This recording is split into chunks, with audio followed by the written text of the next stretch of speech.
Ketua KPK Firly Bahuri beberapa saat lalu memberikan pernyataan terkait kisru alih status pegawai KPK. Kami kutip dari detik.com, Firly mengklaim bila semua keputusan terkait tes wawasan kebangsaan diketahui seluruh pimpinan KPK mengenai nasib 75 pegawai yang tidak lolos, Firly akan berkoordinasi dengan Menpan RB dan juga Kepala BKN. Lalu bagaimana melihat kisru di internal lembaga anti rasuah Indonesia tersebut? Saya langsung sapa Arsul Sani, anggota Komisi 3 DPR RI dari fraksi P3, kemudian Saud Situmorang, mantan Wakil Ketua KPK. Selamat malam Bapak-Bapak.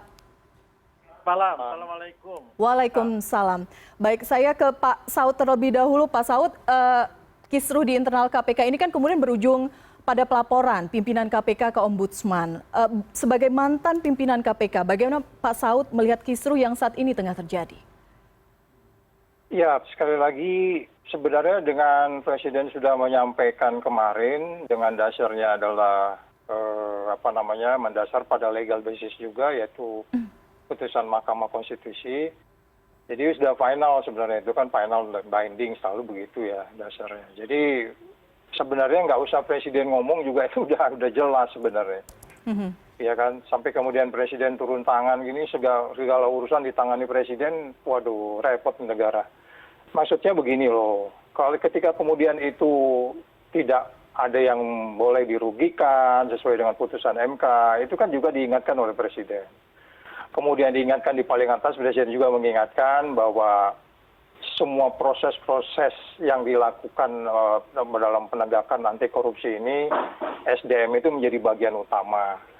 Jadi sekali lagi, kalau umpamanya kemudian ada upaya-upaya kemudian menyampingkan orang-orang yang sudah jelas karakter, integriti, kinerjanya, kan menimbulkan tanda tanya. Paling tidak kita bertanya kalau mau detail sejak undang-undang ini dibuat, ya sejak tahun lalu lah ya sampai kemudian hari ini, coba dilihat kronologisnya detail yang dilakukan 5 pimpinan KPK dalam kaitan penyingkiran 75 orang ini apa poin-poinnya. Coba dilihat deh. Pasti akan ada banyak anomali-anomali di situ. Oke, betul ada debat soal kolektif kolegial ya. Kolektif kolegialnya jalan saja pun masih ada banyak masalah, apalagi kalau kolektif kolegialnya tidak jalan. Jadi maksud saya bahwa kemudian kalau kita memang komit dengan undang-undang itu, ya sudah, memang walaupun saya bilang itu saya belum bisa terima undang-undang itu ada 26 kelemahan, tapi sudah diputuskan oleh MK, kalau nggak mau setuju undang-undang itu ya keluar dari Indonesia gitu. Termasuk ya orang-orang yang nggak mau menjalankan undang-undang itu ya sebaiknya keluar dari KPK aja, itu udah jelas message-nya kok. Oke. Message-nya Undang-Undang 19 itu dan perintah Presiden itu jelas, jadi mau apa lagi gitu loh. Pak Saud, saya harus membacakan pernyataan dari Pak Firly karena kita berupaya untuk mengundang KPK tapi tidak bisa hadir malam hari ini. Beberapa waktu yang lalu disampaikan Ketua KPK harus berkoordinasi lagi. Jadi begini, kita pegang teguh dan kita tindak lanjuti dengan cara koordinasi, komunikasi dengan Menpan dan Kepala BKN termasuk juga dengan kementerian lain. Karena sesungguhnya kalau ada perintah Presiden, tentulah kita tindak lanjuti, tetapi menindaklanjutinya tidak bisa dengan satu jari, tidak bisa hanya KPK, tapi kemudian harus melibatkan kementerian lain. Ada Menpan, ada Kumham, kemudian ada Komisi Aparatur Sipil Negara, ada lembaga-lembaga lain, kemudian termasuk juga Menpan RB dan BKN. Tanggapan Anda bagaimana? Jadi memang harus menunggu terlebih dahulu komunikasi dengan lembaga lain, atau memang ada harus yang diambil langkah yang pasti, yang fix saat ini? Penonaktifan itu kan ditandatangani oleh KPK dalam hal ini, walaupun saya lihat di situ Biro SDM ya. Jadi kalau penonaktifan itu dilakukan oleh KPK, mengaktifkan mereka kembali cukup oleh KPK, nggak usah nunggu-nunggu orang lain gitu loh. Iya kan, penonaktifan kan kemarin 75 orang itu yang katanya disuruh menyerahkan itu kan oleh KPK, di level KPK. Ya sekarang cabut aja surat itu, sederhana kok, perintahkan Biro Umum atau yang lain, cabut surat saya, nanti saya tangan, udah selesai, mereka besok mulai kerja. Ini anak-anak 75 orang ini sekarang ini orang-orang berintegritas, orang-orang yang nggak mau dikatakan makan gaji buta. Coba deh tanya mereka semua. Ya kan, merasa nggak enak mereka gitu loh. Kerja tapi nggak jelas, digaji gitu ya. Transportnya udah masuk tapi tidak kerja. Itu nggak boleh, dan itu negara rugi, itu nggak boleh. Enak aja dia kalau yang 75 orang ini duduk-duduk di rumah, kalau umpamanya pun ngantor cuma duduk-duduk nggak kerja, itu nggak boleh itu. Ini manajemen negara kayak apa kayak begini? Nggak bisa kayak gitu. Ya kan? Jadi sekali lagi cabut aja udah selesai gitu loh. Nggak usah bikin ruwet-ruwet kemana. Kan instansi lain sudah mengatakan kemarin bahwa ini bukan urusan kami. Kata ini urusan KPK. Ini urusan KPK selalu begitu gitu loh. Jadi simpel, sederhana masalahnya. Jangan dibuat ruwet. Oke. Udah cabut surat itu, besok mereka suruh kerja, ada kasus-kasus suruh tangani lagi. Selesai sudah. Oke, baik. Apa yang terjadi di KPK, apakah juga mungkin urusan Komisi 3 karena mitra kerjanya? Saya ke Pak Arsul menanggapi apa yang terjadi saat ini, Pak Arsul. Ya, tentu sebagaimana juga banyak elemen masyarakat Indonesia, kami kan juga prihatin. Dan ini dibutuhkan good faith, kemauan baik dari kedua belah pihak. Tentu yang pertama pimpinan KPK. Ya, pimpinan KPK saya kira setelah kemudian ada putusan MK, ada juga pernyataan dari Presiden, maka memang perlu mengambil inisiatif. Ya, saya juga tidak kemudian ingin katakanlah memaksakan agar itu dicabut, tapi paling tidak soal penonaktifan itu tidak dilaksanakan lebih dulu. Ya. Sementara kemudian pimpinan KPK melakukan koordinasi dengan katakanlah BKN, kemudian Kemenpan RB. Ini menurut saya harus dilakukan. Di sisi lain, teman-teman atau bagian dari yang 75 itu juga jangan terkesan ini ngegas terus. Jangan ini kemudian juga terkesan bahwa targetnya itu adalah ketua KPK harus disingkirkan. Jangan juga seperti itu ya. Jadi memang ini dibutuhkan. Mohon maaf saya potong, menurut Anda targetnya memang untuk menyingkirkan ketua KPK?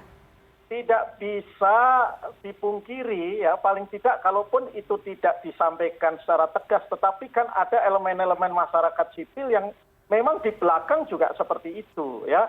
Padahal katakanlah mendowngrade ketua KPK itu terus nanti mau digantikan siapa, masih ada juga kemudian persoalan siapa yang harus milih. Karena kewenangan memilih ketua KPK itu tidak ada pada Dewas, bahkan tidak ada pada Presiden, tetapi ada pada DPR. Ya, tapi mekanismenya tidak diatur kecuali katakanlah itu mengundurkan diri.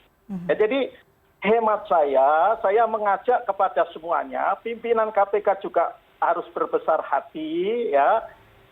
Teman-teman, bagian yang 75 itu juga perlu cooling down juga ya. Semuanya harus dengan kebesaran hati. Hanya dengan itu kemudian progres yang baik, yang positif untuk menyelesaikan ke arah seperti yang disampaikan oleh Presiden itu akan lebih baik, lebih kondusif. Oke, menurut sebelum saya ke Pak Saud lagi, inisiatif seperti apa yang kemudian harus dilakukan oleh pimpinan KPK atau mewakili 75 pegawai? Apa menurut Anda yang harus dilakukan? Ke saya ini? Bukan. Saya masih ke Pak Arsul dulu. Oke. Menurut saya, tadi saya sampaikan, yang soal SK penonaktifan itu jangan dilaksanakan lebih dulu, ya. Itu ditunda lah. Katakanlah kalau dicabut kan barangkali nanti ada perdebatan baru. Tapi itu ditunda, tidak usah dilaksanakan. Sehingga teman-teman itu bisa bekerja sebagaimana biasanya, ya. Yang kedua, tentu koordinasi itu harus disampaikan juga kepada publik bahwa saat ini setelah menindaklanjuti apa yang disampaikan Presiden, maka pimpinan KPK sedang berkoordinasi. Itu disampaikan dengan lebih jelas. Kalau perlu progresnya disampaikan juga. Karena ini kan jadi atensi publik. Di sisi yang lain, teman-teman kita minta juga untuk menahan diri, ya, agar kemudian tidak tambah ruwet. Coba bayangkan, ya, kami di Komisi 3 juga sudah mendengar, ya, ada beberapa, ya, teman-teman pegawai KPK yang lulus, ini tidak bicara yang MS, yang memenuhi syarat, juga berpikir untuk mengadukan juga, ya, di antara yang 75 itu kepada Dewas, ya. Nah ini kan nanti bakal ruwet kalau ini terjadi, adu mengadu, ya, karena ada juga kemudian yang MS ini merasa terganggu dengan move-move yang dilakukan oleh sebagian teman-teman dari yang 75 itu. Oke, baik. Saya ke Pak Saud. Pak Saud, menindaklanjuti yang disampaikan tadi oleh Pak Arsul, ada tujuan begitu mengganti ketua KPK dalam kisru yang terjadi saat ini. Apakah benar demikian? Jawabannya usai jeda. Kami akan kembali di CNN Indonesia Newscast sesaat lagi.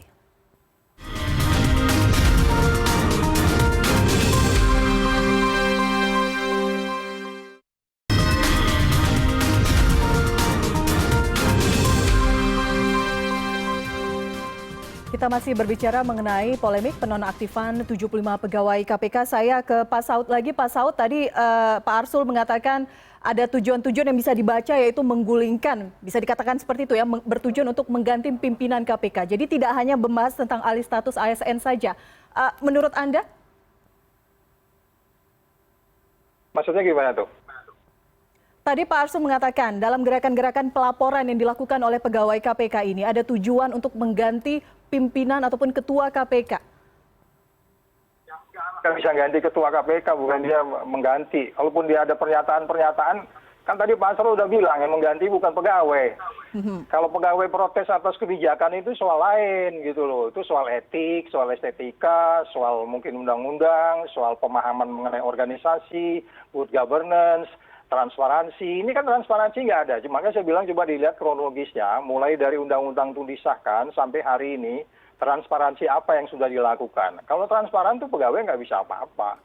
Dan nggak mungkin bisa diganti. Itu yang mengganti itu Mas Asrul, nanti kira-kira Mas Asrul nggak suka tuh ganti bisa itu. Tinggal mereka panggil ke Komisi 3, panggil, ganti aja Pak kalau mau diganti. Bisa, bukan pegawai yang mengganti. Jadi maksud saya gini loh, jangan lari kemana-mana. Mas Asrul jangan juga terjebak sama framing-framing ya yang sedang bergerak ya teman-teman di Komisi 3. Karena ini saya ngimpi loh nih sampai kalau bisa tahun depan kita udah lah indeks persepsi korupsi kita naik Pak, biar investasi bagus. Kan sekarang udah bicara Indonesia 2045. Jadi benar-benar ini loh. Jadi apa namanya? Udahlah kalau memang dia mengganggu yang perlu di TW apa itu TW-kan itu ya mungkin pimpinannya gitu. Apa namanya tes wawasan kebangsaan. Ini kan jadi kocar-kacir gitu loh. Jadi sekali lagi Mas Asrul juga tadi mengatakan kan yang penting mereka segera kerja. Mas Asrul, mereka itu nggak kerja karena sudah dinonaktifkan dan di surat perintahnya itu menyerahkan semua pekerjaan kepada pimpinan. Jadi mereka nggak kerja Mas, kasihan itu Mas. Jadi udah cabut aja supaya mereka segera kerja gitu loh Mas Asrul. Coba didorong dari Komisi 3 deh. Please saya minta lah gitu ya supaya aduh ini wartawan asing, TV asing, duta besar ini nonton kita berantem lagi di malam ini. Saya ke Pak Arsul, apakah kemudian Komisi 3 akan mendorong ke arah sana? Ya, tentu seperti yang saya sampaikan. DPR ini kan bukan seperti pimpinan KPK yang bisa kolektif, kolegial, dan semuanya bisa bersuara sama. Ya, kami ada 9 fraksi yang tidak tertutup kemungkinan juga sudut pandangnya beda-beda. Ya, tetapi kalau bagi saya atau bagi fraksi saya sepakat ya, meskipun barangkali bukan kemudian dicabut, paling tidak itu tidak diberlakukan lebih dulu, ya, itu dulu.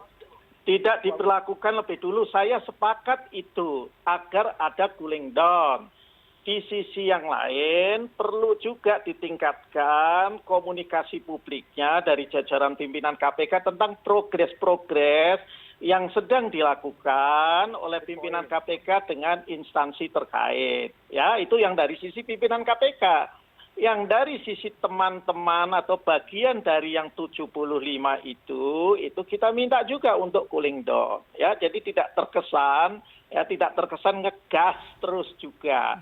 Karena begitu terjadi ngegas terus seperti yang saya katakan tadi, ada juga ya kemudian sejumlah pegawai KPK lainnya yang merasa terganggu dengan move-move itu dan kemudian berpikir untuk melakukan juga counter report, laporan balik juga ya.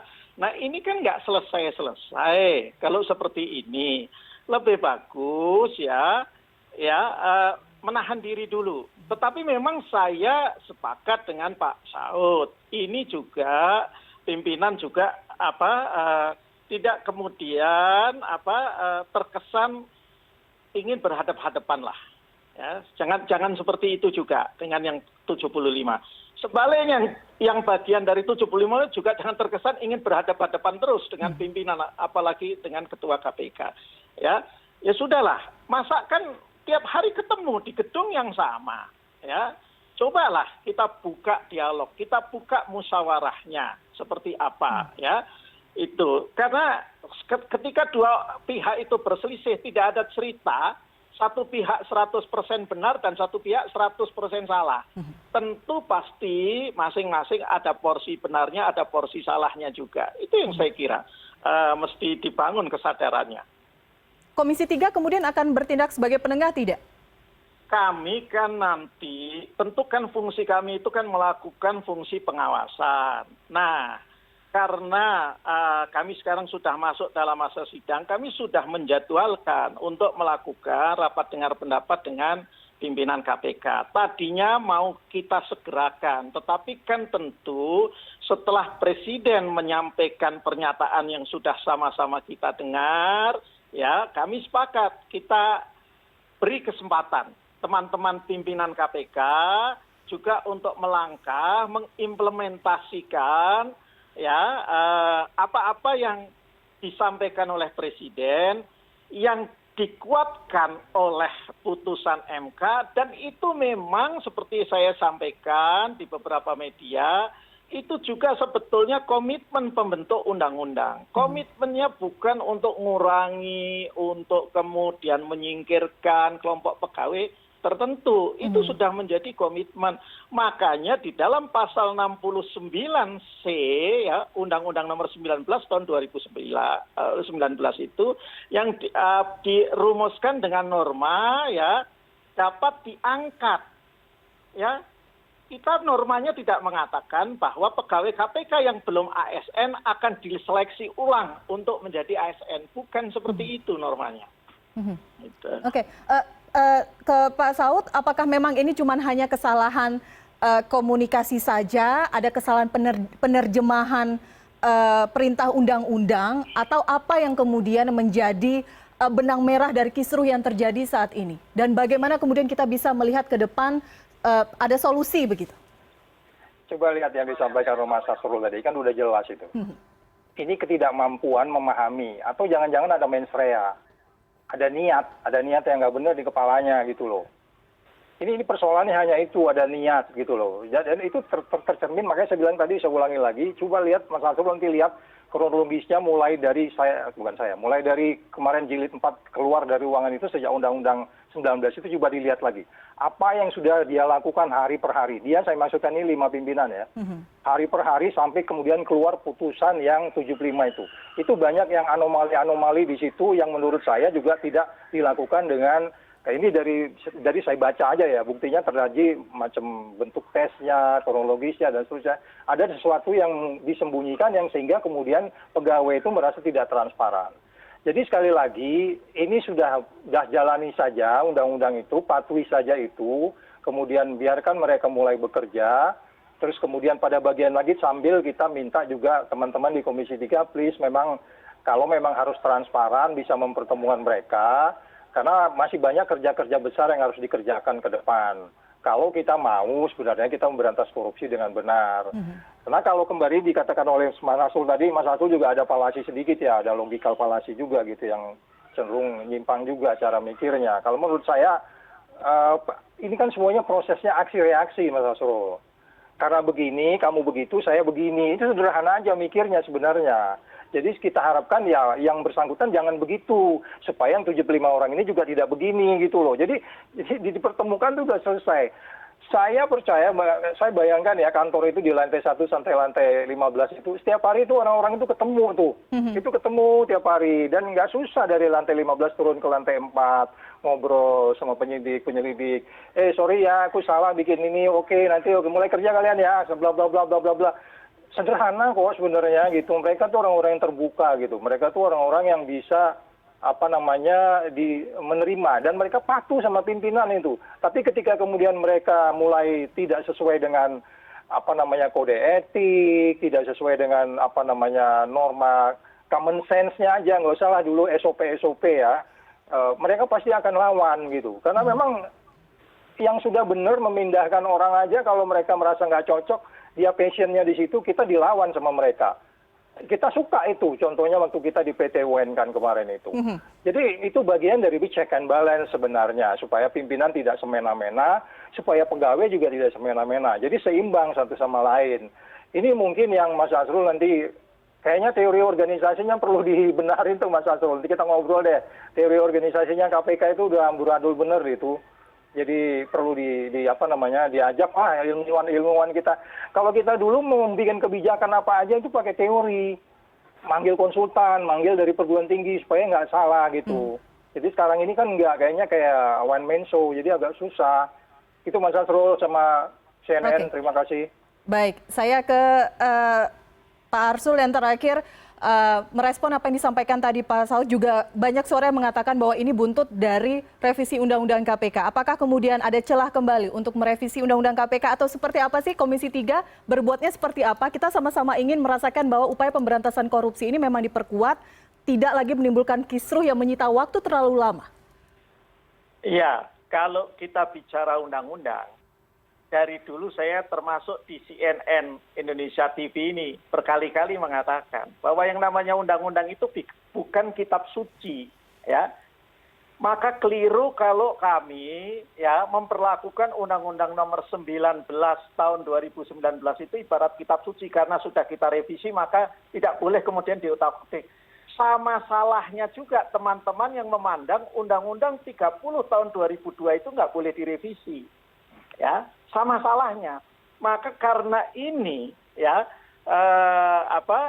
undang-undang ya harus terbuka untuk direvisi. Bahkan dalam rapat dengar pendapat terakhir ketika Pak Ketua Dewas Pak Tumpak menyampaikan ada beberapa hal yang menurut hemat beliau kurang dalam undang-undang, saya bahkan menawarkan kalau begitu kenapa tidak pimpinan dan Dewas KPK juga mengajukan usul baik kepada pemerintah atau DPR sebagai pembentuk undang-undang untuk menyempurnakan Undang-Undang 19 tahun 2019. Ya. Jadi soal itu, tetapi yang sulit saya terima kemudian disalah-salahkan terus bahwa seolah-olah Undang-Undang 19 2019 itu dibuat untuk didesain untuk melemahkan KPK. Itu yang kalau saya diajak berdebat semalam suntuk pun saya tidak keberatan gitu kalau untuk mendefense itu. Oke, baik. Singkat saja waktu kita sudah habis, jadi artinya masih memberikan waktu kepada pimpinan KPK, wait and see, sebelum akhirnya nanti memanggil dan membahas kisruh yang terjadi saat ini. Singkat saja. Iya, kami sudah menjadwalkan untuk melakukan rapat dengar pendapat di bulan Juni nanti. Ya, karena kami berpikir bahwa pimpinan KPK kan harus menindaklanjuti apa yang disampaikan oleh Presiden sebagai kepala negara. Itu dulu kita kasih kesempatan. Pak Saud, ada yang ingin disampaikan terakhir? Kelamaan bulan Juni, Mas. Cepetin aja. Cabut dulu suratnya biar langsung kerja, itu anak-anaknya kasihan juga itu. Ya, saya sepakat. Nanti soal mau dipanggil ke Komisi 3 itu soal lain lah gitu. Saya itu kan tidak usah melalui ini mekanisme rapat. Nanti bisa komunikasi di luar rapat bisa kita sampaikan. Ya. Oke, kita tunggu nanti bagaimana tindak lanjut selanjutnya. Terima kasih sebelumnya Pak Arsul, Pak Saud sudah berbincang bersama kami di CNN Indonesia Newscast. Selamat malam, salam sehat selalu. Terima kasih Pak Saud, terima kasih Mbak Ervina. Dan di segmen berikutnya kami akan berbincang bersama Ketua Wadah Pegawai KPK Yudi Purnomo. CNN Indonesia Newscast akan segera kembali.